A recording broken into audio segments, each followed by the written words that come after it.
সিলেটের সবচেয়ে বড় চিকিৎসা প্রতিষ্ঠান এমএজে ওসমানী মেডিকেল কলেজ হাসপাতালে হঠাৎ অভিযান চালিয়েছে দুর্নীতি দমন কমিশন। বুধবার দুপুর 12:30 থেকে এই অভিযান শুরু হয়ে বেলা 3টার দিকে শেষ হয়। অভিযানে নেতৃত্ব দেন দুদক সিলেট সমন্বিত কার্যালয়ের সহকারী পরিচালক জুয়েল মজুমদার।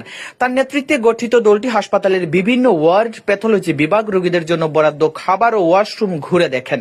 পাশাপাশি বিভিন্ন দাপ্তরিক নথিপত্র তলব করে খতিয়ে দেখা হয়। দুদক কর্মকর্তারা জানান, প্রাথমিক তদন্তে বেশ কিছু অনিয়ম ধরা পড়েছে। এর মধ্যে বিভাগীয় এই হাসপাতাল জুড়ে অপরিচ্ছন্নতা, আউটসোর্সিং এ অনিয়ম, হাসপাতালের ঔষধ বাইরে বিক্রি করা, রোগীদের প্রয়োজনীয় ওষুধ না দেওয়া, রোগীদের নির্ধারিত খাবার মেনুর চেয়ে কম দেওয়া, 262 জন কর্মচারীর বেতন 3 মাস ধরে আটকে রাখা, অ্যাম্বুলেন্স অতিরিক্ত জ্বালানি খরচ দেখিয়ে প্রতিটি অ্যাম্বুলেন্স থেকে মাসে বাড়তি 1800 টাকা নেওয়া। দুদকের কর্মকর্তারা আরো জানান, অভিযানে পাওয়া এসব অভিযোগের রেকর্ড সংগ্রহ করা হয়েছে। যাচাই বাছাই শেষে প্রয়োজনীয় পদক্ষেপ নেওয়া হবে। দুদকের কর্মকর্তারা আরো জানান, দীর্ঘদিন ধরে উসমানী হাসপাতালের সেবার মান নিয়ে নানা অভিযোগ আসছে। রোগীদের অভিযোগের ভিত্তিতে এবং স্বাস্থ্য সেবায় স্বচ্ছতা নিশ্চিত করতে এই অভিযান চালানো হয়েছে। 500 শয্যার এই হাসপাতালটিতে প্রতিদিন গড়ে 1500 এর বেশি রোগী চিকিৎসা নিতে আসেন।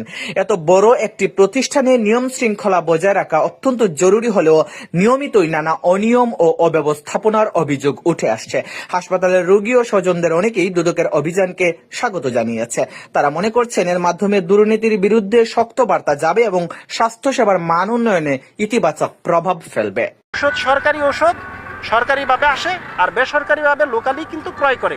গত মাসেও আমরা দেখলাম লোকালিভাবে ওষুধ ক্রয় করছে, বেসরকারি ওষুধ এই মাসেও ক্রয় করছে, কিন্তু রুগীরা গেলে পরে বলে যে না, বেসরকারি ওষুধ নাই। এবং আজকেও কোনো বেসরকারি ওষুধের সাপ্লাই আমরা দেখি নাই, কিন্তু প্রতি মাসেই বেসরকারি ওষুধ কিন্তু ক্রয় করতেছে। তারপরে হচ্ছে সরকারি ওষুধের ক্ষেত্রে দেখা যায় যে দেখা গেল 5-6টা ওষুধ লেখলো ডাক্তারে, এখানে হচ্ছে সবগুলো ওষুধেই কিন্তু তারা মাইনাস করতে পারে, মাইনাস করার সিস্টেম আছে। কিন্তু রুগীকে যদি তারা 2টা ওষুধ দেয়, রুগী কিন্তু বলতে পারবে না যে আমাকে সবগুলো ওষুধ দেন নাই কেন, কারণ রুগী তো আর কম্পিউটারে দেখতেছে না যে সে সবগুলো ওষুধ মাইনাস করতেছে। রুগীকে বলবে যে আমার এখানে 2টা ওষুধই আছে, বাদ বাকি ওষুধ নাই। এটার একটা সিস্টেম আছে দুর্নীতি করার।